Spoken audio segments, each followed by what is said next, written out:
Olá, espero que todo mundo esteja bem. Hoje nós vamos realizar, construir, fazer um novo episódio dessa série da História das Américas, História Contemporânea das Américas, e é uma série, vamos chamar assim, por onde começar a estudar a história da América na contemporaneidade. O tema de hoje é um tema bastante importante dentro de uma grade de temas, porque nós vamos tratar das ditaduras militares na América Latina. As ditaduras militares empresariais, bonapartistas, semifascistas na América Latina. Eu costumo dizer que há uma pré-história das ditaduras militares na América Latina no sentido mais contemporâneo do termo. O que é a história das ditaduras no sentido contemporâneo do termo na América Latina? São os governos militares, ditatoriais, os regimes ditatoriais, que o Estado militar, digamos assim, como chama o Alain Rouquier, que marcaram a paisagem latino-americana nos anos 1960 e 1970, principalmente. A chave temporal do domínio das ditaduras militares e empresariais, a chave temporal é exatamente essa, os anos 1960 e 1970. Há um livro do Codiola, Oswaldo Codiola, para quem está começando, é um livro excepcional, porque ele é muito simples, muito didático, e você consegue fazer a leitura em poucas horas. Governos militares na América Latina.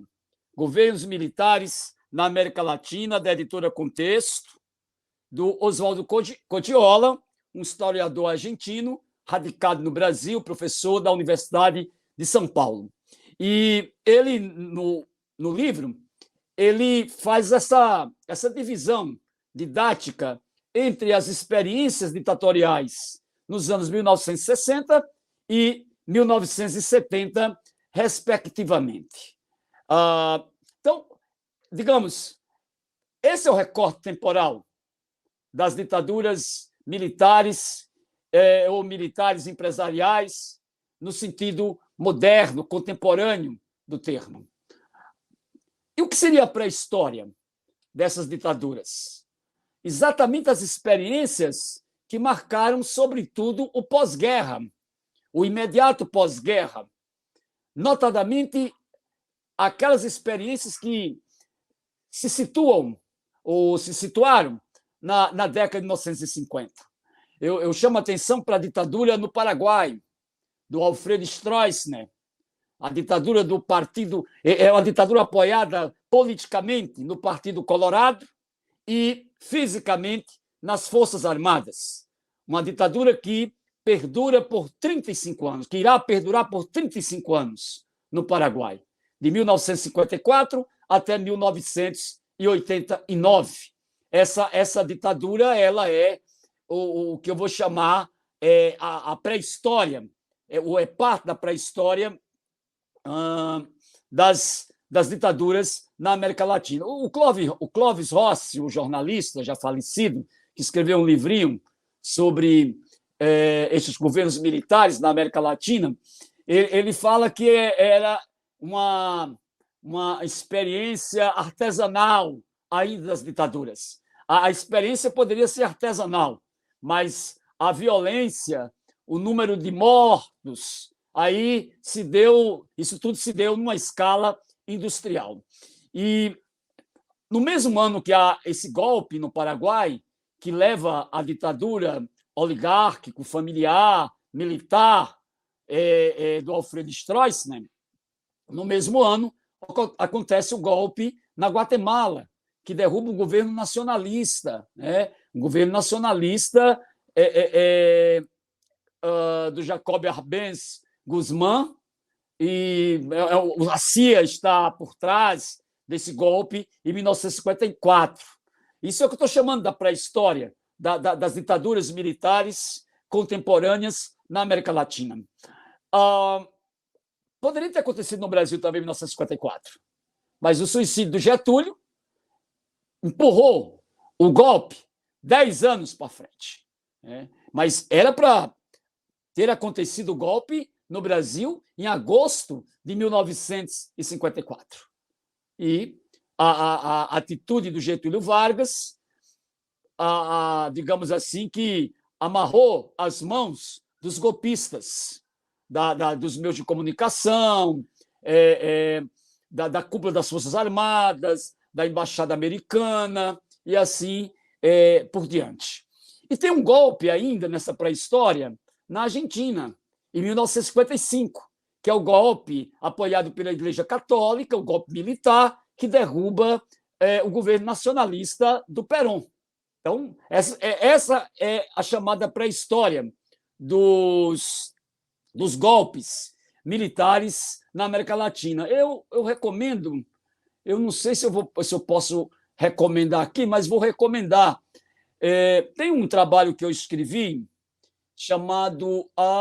deixa eu ver se eu consigo aqui pegar o título por inteiro, porque ele é um título muito, muito longo, mas As Inúmeras Faces da Ditadura na América Latina. O título mais ou menos é esse.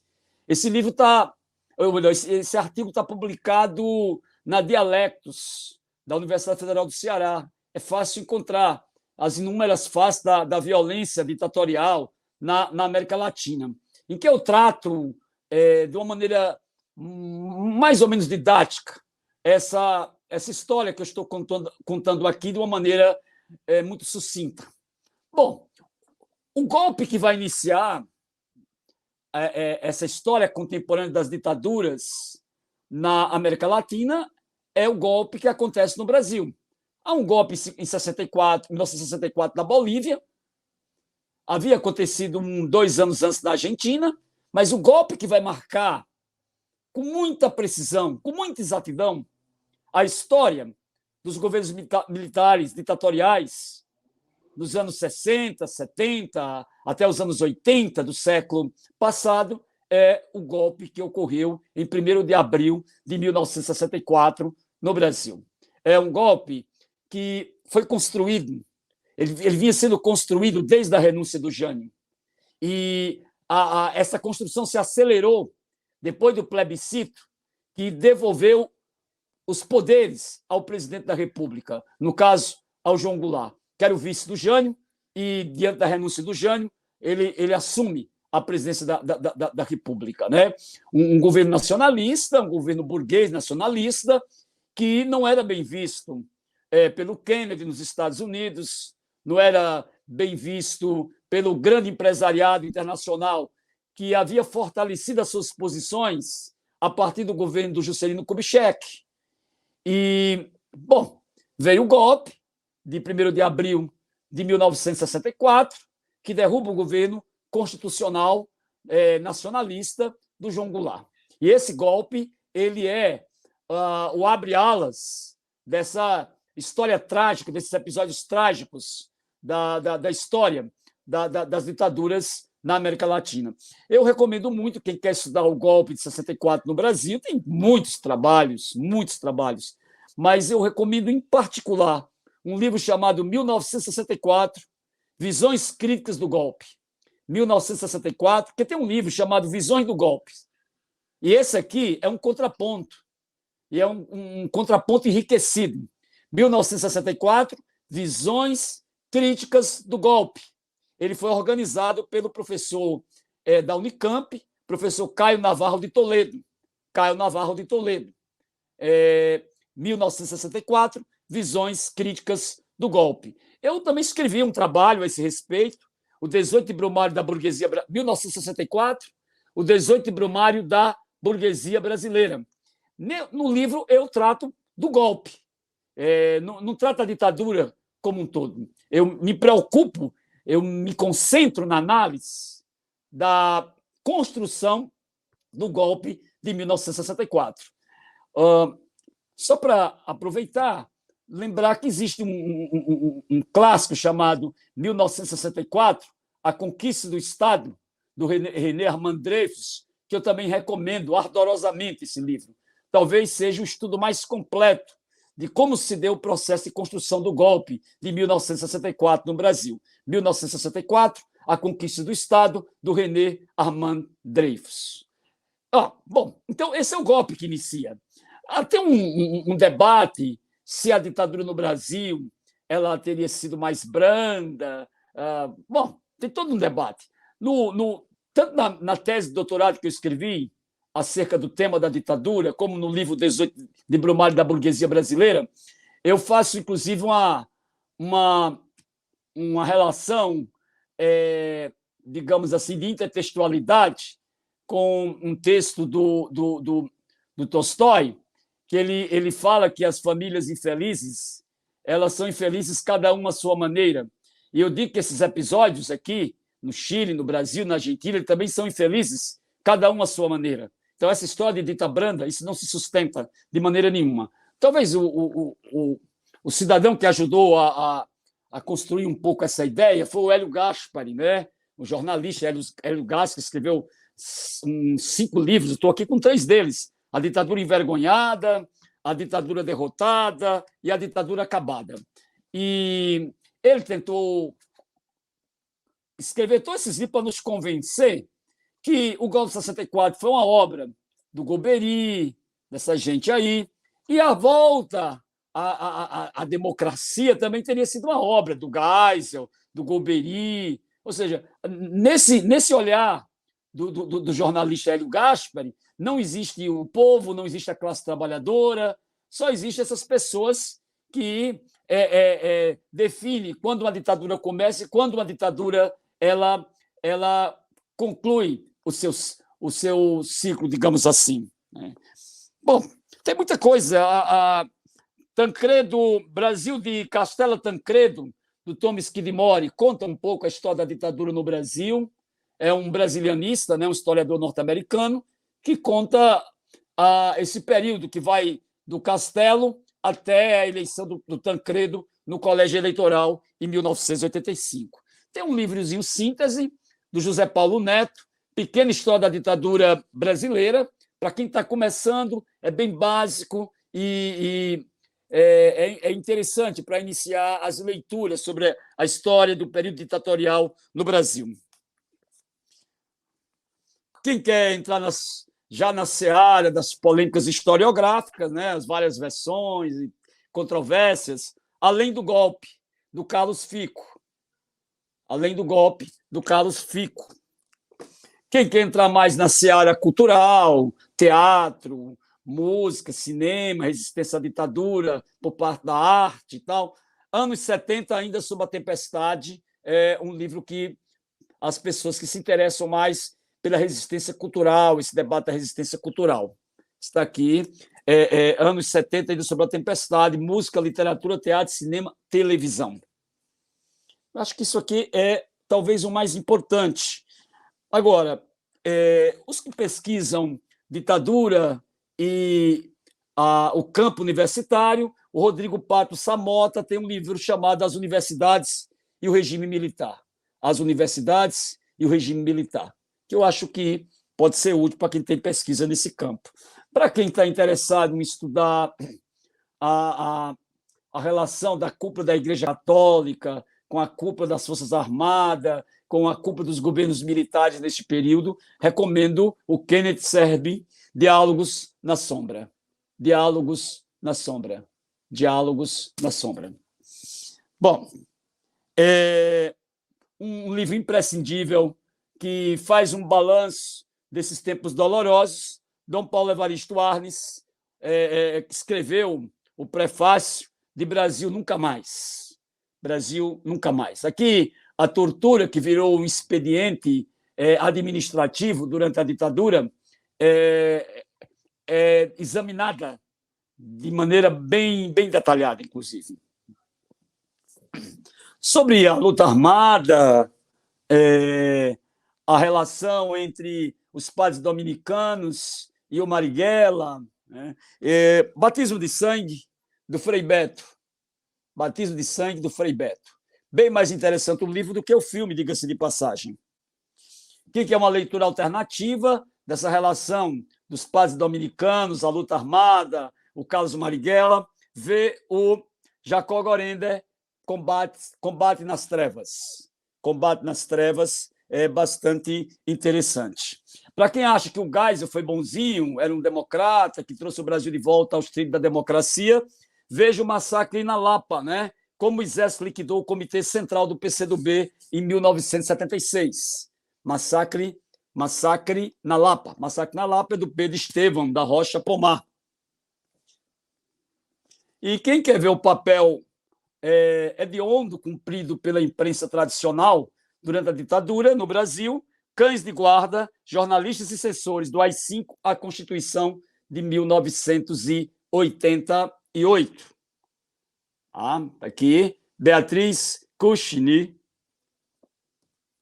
Eu acho que é o mais importante. Eu só queria me contrapor a uma visão de que essa visão de que a ditadura teria sido branda no Brasil.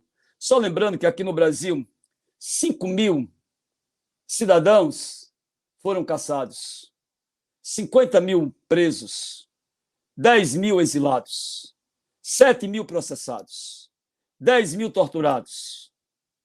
E quando você fala de quase 500 mortos desaparecidos, são números oficiais. Os indígenas, portanto, não entram. Os indígenas que foram mortos durante esse período, eles não entram aqui.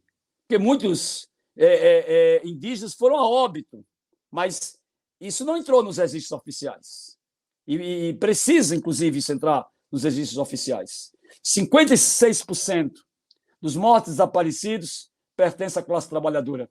Por isso que eu afirmo que a ditadura de 21 anos no Brasil, ela foi, acima de tudo, uma ditadura para aniquilar fisicamente as organizações da classe trabalhadora e as suas lideranças. Então, esse é o golpe que inicia, digamos que, a contemporaneidade golpista, militar, empresarial nos anos 60, 70 e 80 do século passado na América Latina. Lembrando sempre que se o golpe de 64 ele houvesse fracassado, fracassou o golpe, havia uma operação norte-americana em curso para ajudar os golpistas, a chamada Operação Brother Sun. Operação Brother Sun. Isso está demonstrado documentalmente, há vários estudos, inclusive no próprio livro do Oswaldo Cogiola, ele dedica uma parte nesse livro Governos Militares da América Latina para tratar exatamente dessa operação, Brother Sun, uma operação norte-americana com porta-aviões para ajudar os golpistas na hipótese de uma resistência. O João Goulart preferiu não resistir, diferentemente do que vai acontecer 9 anos depois no Chile, com o golpe contra o Salvador Allende. Bom, mas aí já é uma segunda etapa dos golpes. Nós vamos ter ainda golpe em 1966 na Argentina, 1966, vários golpes na Bolívia, 68, 69. Em 1970, nós chegamos ao cúmulo de vários golpes ocorrendo ao longo de um só dia no território boliviano. Então, essa é a experiência de que nós estamos tratando. Com exceção da Venezuela e da Colômbia, que eram governados por partidos e pessoas de tal ordem conservadores que nem houve necessidade, nesse período, de ter ditaduras militares nesses países. Nos demais, todos viveram experiências de governos militares, de governos autocráticos, em que a tortura foi elevada à condição de um ato administrativo, digamos assim.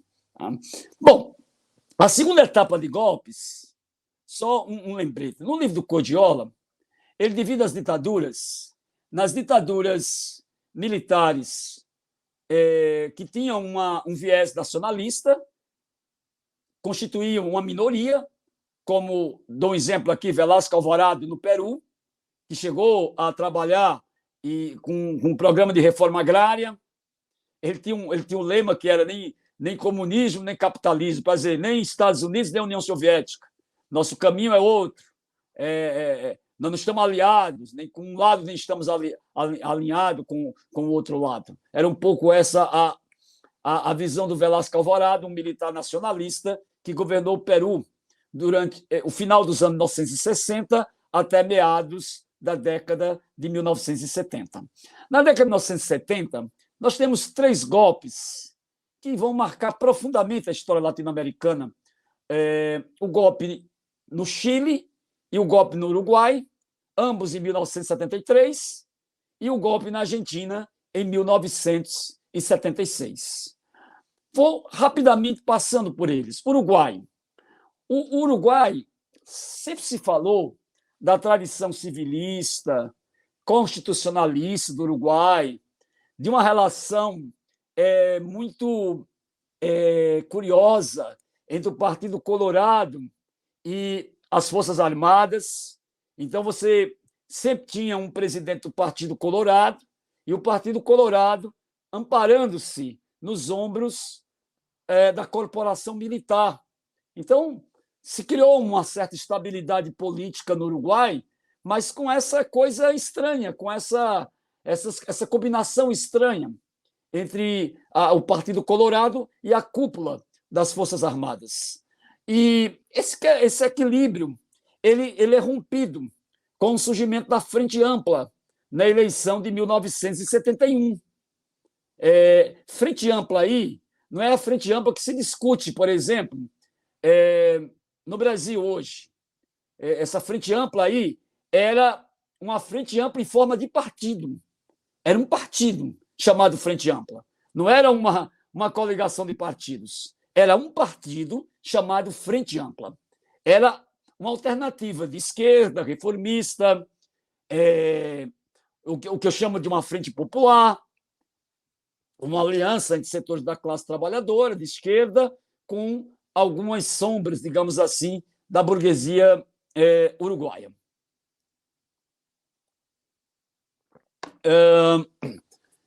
A Frente Ampla não ganha a eleição. O Brasil, inclusive, a ditadura brasileira, naquele momento com Médici, a ditadura brasileira ela ajudava os conservadores no Uruguai, naquele momento, inclusive estava disposta a ditadura brasileira a ajudar na hipótese de um golpe, mas o golpe é adiado diante do resultado da eleição. E o golpe é adiado para 1973, quando o Estado, que muitos tratavam como Estado de bem-estar social no Uruguai, ele termina dando lugar a um Estado gendarme, né? Um Estado militar. O mais curioso é que, primeiro, o presidente ele apoia os militares a dar um golpe contra o Congresso Nacional. Bordaberry, ele ajuda a cúpula militar a dar um golpe contra o Congresso Nacional. Fecha o Congresso Nacional. E ele, em lugar de governar apoiado no Congresso, ele vai governar apoiado na cúpula das Forças Armadas. Só que 3 anos depois, em 1976, os militares decidem também tirar o Bordaberry do caminho e passam a governar sozinhos o Uruguai. Eu sempre recomendo um pesquisador francês, trabalhou no corpo diplomático francês aqui no Brasil, muito estudioso da América Latina, que é o Alain Rouquier, o Estado Militar na América Latina. No livro, ele trata de vários casos e, em particular, ele trata do caso do Uruguai. O Uruguai, entre 1950 e 1970, ele envia para estudar nas escolas militares norte-americanas mais ou menos 2.500 militares, oficiais que vão estudar ou na escola do Panamá, uma escola americana funcionando no Panamá, ou diretamente em alguma escola militar no território dos Estados Unidos. E esses voltam depois para o Uruguai. Vocês imaginem que tipo de formação era dada a esses oficiais. E é assim que o Uruguai vai viver uma ditadura onde praticamente ou a esquerda ela morre em combate, ou ela é feita prisioneira, ou vai para o exílio. Não havia um cesto com muitos ovos dentro do cesto. As opções eram muito pequenas. Era sobreviver na luta, era morrer na luta, era ser aprisionado ou buscar o caminho do exílio. O Eduardo Galeano, que é uruguaio, ele conta em vários dos seus livros a experiência dolorosa dessa transição de um Estado que era um Estado de concertação, um Estado de compromisso, para esse Estado policial, esse Estado gendarme, que vai marcar profundamente a história desse pequeno país sul-americano. E no caso do Chile, também havia uma experiência constitucionalista, civilista. O que significa isso? Que, formalmente, as Forças Armadas elas se submetiam ao poder civil e à Constituição. Mas a eleição do Salvador Allende, em 1970, no momento que os Estados Unidos estão sofrendo uma derrota no Vietnã e há uma polarização política, ideológica muito grande, e ainda se usa muito, naquele momento álibi da Guerra Fria. O Salvador Allende, qual era a lógica dos Estados Unidos? Se ele ganhar, não leva. Essa é a lógica. E ele ganha a eleição. E é uma aliança do Partido Socialista com o Partido Comunista. Vocês imaginem. Essa é a aliança que leva o Salvador Allende à presidência da República. E ele termina tomando posse contra a vontade dos Estados Unidos, contra a vontade norte-americana. Toma posse e, 3 anos depois, tem um golpe do Pinochet. Pinochet, que era do Ministério, era um dos ministros militares do Salvador Allende. Eu recomendo muito uma jornalista chilena, que é a Patrícia Verdugo, A Caravana da Morte. Está aqui, A Caravana da Morte, um livro muito interessante para quem quer conhecer um pouco a história, principalmente dos primeiros dias do golpe no Chile. Vocês imaginem o que é que significa o deserto se transformar em um cemitério de militantes de esquerda. Pois é, o deserto no Chile vai se transformar em um cemitério de militantes de esquerda, porque sai uma caravana julgando as pessoas. Em 3 semanas você vai ter 72 execuções. 72 execuções em poucas semanas. E ela conta um pouco o que foi essa caravana da morte no Chile, dirigida por um tal de Aureliano Stark.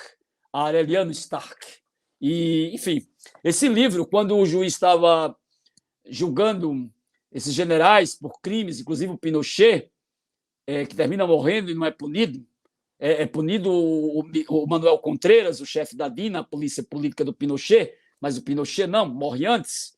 E na mesa do juiz estava esse livro da Patrícia Verdugo, A Caravana da Morte. É um livro que eu recomendo muito a leitura para quem tem aí um sangue forte para poder... Bom, mas do Chile, talvez o livro mais completo é esse aqui do Luiz Alberto Muniz Bandeira. Luiz Alberto Muniz Bandeira, Fórmula para o Caos. Fórmula para o Caos, a derrubada de Salvador Allende.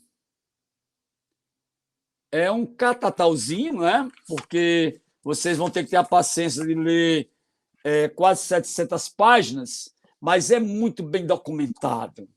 É uma análise muito preciosa do Muniz Bandeira. Mostra como é que um golpe é construído. Por isso que o título do livro é Forma para o Caos. Foi o que aconteceu em 1964 no Brasil. Você vai criando um caos para tentar legitimar uma ação militar, como a que ocorreu no Brasil em 1964 ou no Chile em 1973. É difícil você falar em mortes desaparecidos no Chile, é muito desencontrado. Chega a se falar, o Codiola chega a falar de 35 mil mortos. Então é muito difícil se falar em relação aos números do Chile. É uma ditadura terrível. Agora está se fazendo um acerto de contas com essa ditadura incrível, com tanto atraso. Porque até hoje está em vigor a Constituição de 1980, que é a Constituição do Pinochet. E, nesse momento, está em fase de conclusão a nova Constituição do Chile. A Constituição que vai dar um basta a esse legado constitucional pinochetista. Imagina, caiu a ditadura, Pinochet foi a óbito e a Constituição ela seguiu valendo, porque os governos de concertação, como foram chamados os governos pós-ditadura no Chile, eles não tiveram a coragem, a firmeza de enfrentar esse legado deixado pelo pinochetismo no Chile. O Chile é o primeiro país a experimentar o neoliberalismo, virou um laboratório para as políticas dos economistas de Chicago, e é uma experiência muito dolorosa, porque até hoje o Chile ainda tem esse legado econômico e social. É um país onde a aposentadoria é praticamente proibida, a educação é completamente privada, a saúde é privada. Isso tudo foi obra desses quase 20 anos de governo ditatorial na principal economia dos Andes, né? Da Cordilheira dos Andes. No livro do Ruquier, que eu falei há pouco, Estado Militar na América Latina, também ele tem um momento que ele estuda a experiência do Uruguai e do Chile concomitantemente. Ele chama essas democracias de democracias testemunhas, onde há uma supremacia civil. Mas a gente viu que para a burguesia latino-americana e para o imperialismo norte-americano, supremacia civil, isso é algo tático. Se for necessário substituir a supremacia civil pela supremacia militar, isso vai acontecer. E isso aconteceu em 1973 no Chile e no Uruguai. E o golpe final, o golpe de misericórdia, vai ocorrer na Argentina em 1976. A esse respeito, leiam Terrorismo de Estado, Argentina de 1976 a 1988, que é da Alejandra Leonor Pascoal. Está aqui, Terrorismo de Estado, Argentina de 1976 a 1983. É uma professora, a professora Alejandra Pascoal, uma pesquisadora, professora, e que escreveu esse pequeno livro, que é muito pedagógico, para falar um pouco de uma ditadura em que as crianças se tornaram prendas de guerra. A esse respeito, assista um filme, A História Oficial, para entender essa noção de crianças que se tornaram prendas de guerra, porque ocorreram centenas de sequestros de crianças que foram entregues depois a militares, amigos dos militares. Você imagina, 20, 30 anos depois da ditadura, você acorda um belo dia e descobre que aquela pessoa que você chama de pai, na verdade, é o assassino do seu pai e da sua mãe. Esse é um drama que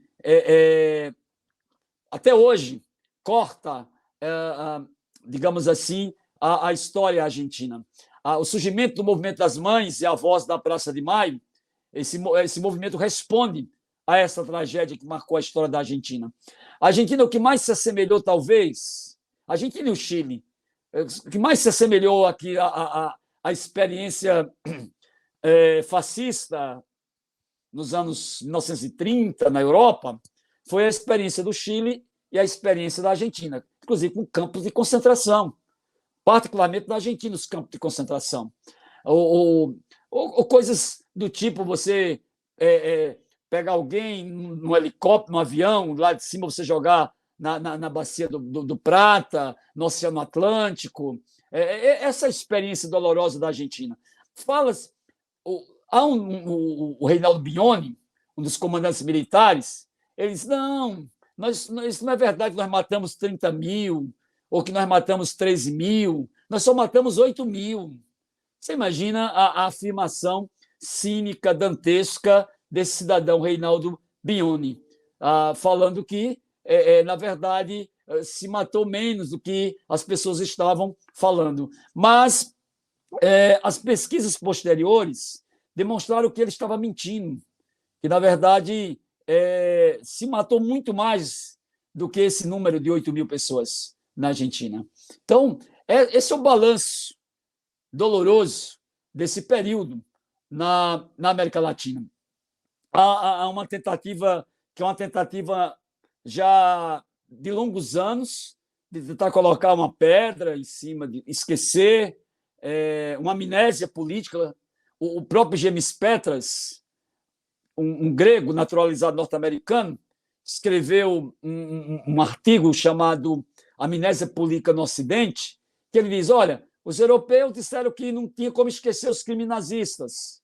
E por que os latino-americanos devem esquecer e não devem punir os crimes cometidos pelas ditaduras militares? O que explica que Jair Bolsonaro, durante o golpe, impeachment, contra o governo da Dilma Rousseff, que foi uma torturada, foi torturada pela ditadura, inclusive, esteve presa lá no presídio Tiradentes, ele vai lá no dia da sessão, daquela vergonhosa sessão da Câmara dos Deputados, do Congresso Nacional, na verdade, e faz um panegírico, ele tece loas, né? Ele elogia um torturador, o Carlos Alberto Brilhante Ustra, o que se orgulhava de colocar um rato na vagina de uma torturada. Porque esse é o problema, você coloca o rato na vagina, a vagina é a coisa tão terrível que ele não volta, ele vai entrando. Para você ter uma ideia do que foi a ditadura no Brasil ou a ditadura no conjunto da América Latina.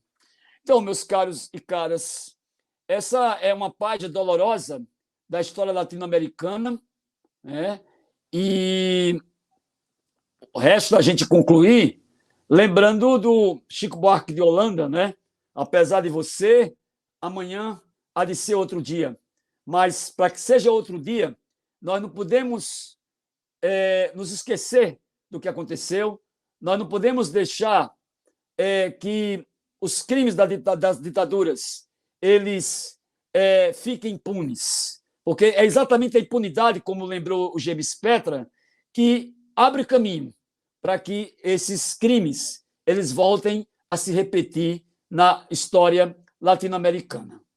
É isso. Eu, por fim, recomendo muito esse livro da Martha Hanges, Polícia e Política, Relações Estados Unidos e América Latina. É um livro muito interessante sobre esse período.